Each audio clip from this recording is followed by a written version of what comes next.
estatales contra la reforma jubilatoria, por lo cual, bueno, lo vamos a saludar entonces a Roberto, que gentilmente nos está aguardando para hablar de este tema, y bueno, por supuesto, también toda la información. Roberto, ¿cómo le va? Bienvenido. Hernán Coria, mi nombre, Rubén Dota, los saludan. Buen mediodía. ¿Cómo les va? Un gusto, buen día. Gracias por aguardarnos allí también, Roberto. Bueno, la situación es complicada, la situación también ahora se ha judicializado, por lo menos por parte de la justicia provincial. Yo sé que ustedes a las bases ya le han bajado, por supuesto, cómo va a ser el tema de la reforma jubilatoria, pero bueno, por ahí puede haber algún docente desprevenido, pero la población en general, sin tantos datos técnicos, ¿qué significa esta reforma jubilatoria y qué le va a pasar a los empleados? En primera instancia, en el 2023 ya cuando asumió Yarlora había modificado el régimen de aportes a la caja con lo que se llamó el FOCA, que era un fondo extraordinario por los cuales se podía llegar a aportar para los activos entre el 2 y el 4% dependiendo de las bandas salariales del sueldo bruto que cobraban hasta ese momento. Hasta 755.000 pesos era el 2%, hasta 1.000.000 el 3% y pasó a 1.000.000 el 4%. Eso fue en diciembre de 2023. Como las bandas no se movieron, la mayoría de la gente aportó el 4, terminó aportando 4 después de 2 años. ¿Qué pasó ahora? Se derogó ese FOCA, pero ya se puso, y en ese momento ese porcentaje de aumento de los aportes no impactaba en el cálculo del haber jubilatorio. ¿Qué quiere decir esto? Que cuando uno se iba a jubilar, eso no se tenía en cuenta y se mantenía el 82% del líquido, que era el 11% que aportábamos nosotros, el 82% del 89%, que en la práctica lo que dice el fallo Bocio es que tenés que cobrar el 73% de piso una vez que estás jubilado. ¿Qué pasó ahora? Se derogó el FOCA y se establecieron del 2 al 8% para los activos, manteniendo las mismas baldas iniciales y cambiando que de 1.000.000 a 2.500.000 se paga el 4%, a partir de 2.500.000 hasta 3.500.000 el 6%, y pasado el 3.500.000 de sueldo bruto, el 8%.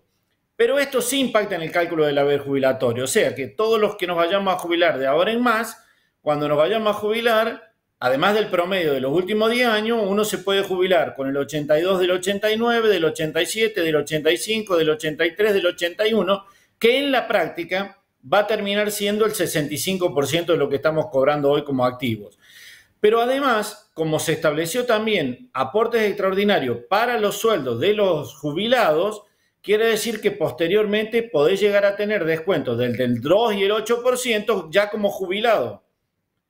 Ese es el gran perjuicio. Más allá de que inicialmente es cierto que los activos cobraron el mismo sueldo que el mes de noviembre, es cierto que los jubilados cobraron parcialmente lo mismo, porque en realidad no se le dijo a los jubilados que el 1% que también votaron y que ya lo aplicaron desde el mes de diciembre de descuento para el APROS, eso impactó en los salarios de los jubilados, por lo tanto muchísimos jubilados cobraron menos de lo que cobraron el mes anterior. Eso es lo perjudicial de la ley. Como las bandas, la experiencia nos dice que no se van a mover, no las mueven, ¿qué significa? Que a la larga todo el mundo va a terminar aportando el 8% y nos vamos a terminar jubilando con menores salarios. Además de lo que significa el perjuicio ahora de tener más descuentos como activo y posteriormente como jubilado. Roberto, esta fue la primera medida que han determinado justamente de tratar de visibilizar esta problemática o esta postura que tienen respecto de la ley recientemente aprobada. Bueno, ¿cuáles van a ser los primeros pasos? Atento a que ante el primer movimiento que han realizado, el tema se judicializó. Sí, primero dos cosas. Nosotros, ni bien se sancionó la primera modificación que pasó en la primera instancia en la legislatura, que se aportaba, se subía el 4%, después eso se modificó y fue peor. Siempre nos hemos movilizado, hemos mantenido distintas acciones en toda la provincia durante todo diciembre y este año la sorpresiva. Lo llamativo es que el gobierno haga abrir la feria para una denuncia que no tiene ni ton ni son, porque sabe que no tiene ningún asidero, porque no se cortó la ruta. Ustedes pueden ver tranquilamente que ellos, lamentablemente no se puede ver en la filmación, pero Camino de la Sierra fue la que bloqueó y puso en rojo los semáforos para bloquear 2 carriles, no nosotros. Por lo tanto, no hubo interrupción total, no fuimos nosotros, no hubo ni un solo incidente de ningún tipo con nadie, ni con los conductores, ni con los vehículos, ni con la gente, no hicimos absolutamente nada, y mucho menos con los empleados del peaje, que el abogado dice que tuvimos problemas con los empleados, jamás de ninguna manera. La verdad que es un despropósito que se habilite la feria para esto que no tiene ningún asidero, no va a prosperar, es una bravuconada, creo, de Camino de la Sierra y del propio gobierno, porque esto es una empresa estatal, por lo tanto nos pretenden cercenar el derecho de reclamo cuando no tienen una mesa abierta, porque nosotros tomamos lo que dijo el gobierno inicialmente cuando nos llamaron a la primera reunión, que iba a haber una mesa de diálogo permanente con los gremios para avanzar sobre esto y tener alternativa. Esa mesa tuvo una sola reunión, nunca más nos convocaron, ustedes saben perfectamente que nosotros un día fuimos los secretarios generales todos al panel para que nos recibieran antes que se reglamentara la ley. No nos recibieron y hasta el día de hoy no tenemos una sola mesa abierta ni una sola vía de diálogo para poder avanzar y ver cómo solucionamos este problema o cómo amorigeramos el impacto que va a tener esta ley, que es muy perjudicial para un montón de jubilados y para un montón de activos ahora. Sumado también, en este caso, para los jubilados, bueno, estatales, que había dispuesto Yarlora de este bono de 100.000 pesos, pero que no se incluye, después no queda dentro del haber jubilatorio. O sea, todo lo que es no remunerativo también eso le va a restar, por supuesto. Por supuesto, porque después el no remunerativo, eso no impacta cada vez que haya aumento salarial, no le va a impactar porque no está en el básico. Pero además hay una cosa, es cierto que hay un sector que se va a ver beneficiado y se ha visto beneficiado porque cobraban menos de 1.300.000 pesos. Ahora, cuando lleguen al 1.300.000 pesos, el sueldo se va a estancar. No es que van a tener aumento después por arriba de eso. Ese va a ser el primer punto. Y también es cierto que la gente que está impactada por el artículo 58, muchos se van a ver beneficiados, se han visto beneficiados y se van a ver beneficiados.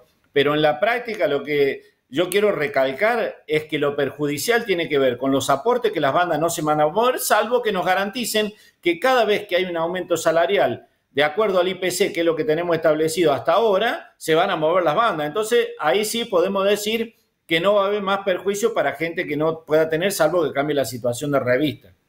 Con respecto a las protestas, bueno, ahora con esta judicialización, ¿cuáles, digamos, qué metodología van a tomar ustedes ahora también para continuar con los reclamos? Digo, porque el cortar, evidentemente, la calle o la ruta, así sea parcialmente, lo van a poner en la justicia.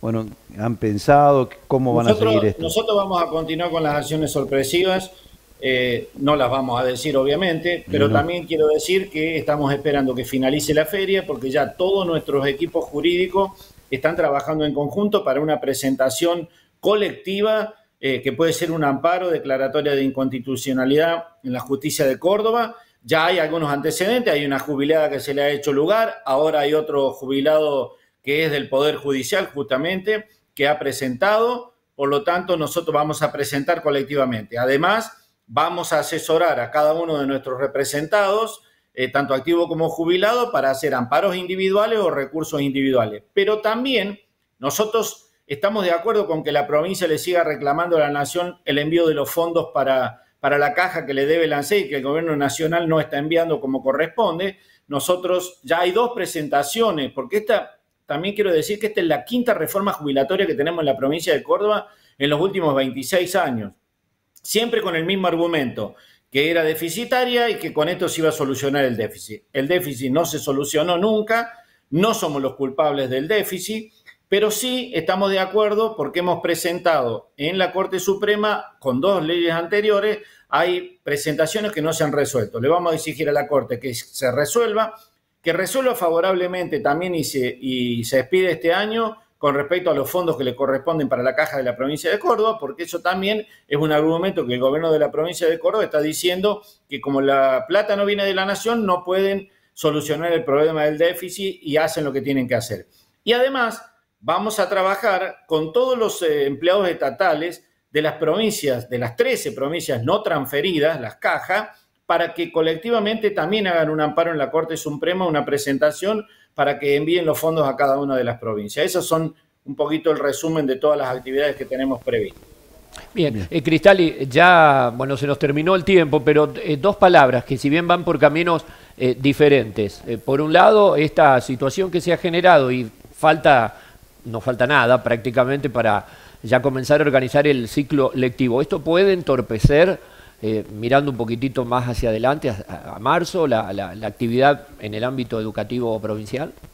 Seguramente va a influir en las paritarias, va a ser parte de la paritaria, obviamente, no solamente nuestra, sino de todos los que dependemos en las negociaciones con el Estado, porque recuerden también que dentro de los 23 gremios que estamos, hay gremios que no son dependientes del Estado, sino que son de la Municipalidad de Córdoba, de la Municipalidad del Interior, de Luz y Fuerza de acá de Córdoba, de los regionales, Luz y Fuerza del Interior, de la bancaria, que no son sindicatos que negocian salarios con la provincia. Pero el resto, obviamente, que va a ser parte de las paritarias. Gracias, Roberto, muy amable y a disposición también para ustedes, ¿eh? Igual para ustedes y gracias por la comunicación. Les mando un abrazo enorme. Muchas gracias, igualmente. Luego. Roberto Cristali, secretario general de UPC, entonces, y los gremios que se movilizaron para la protesta contra la reforma jubilatoria, bueno, van a continuar con estas medidas. Sí.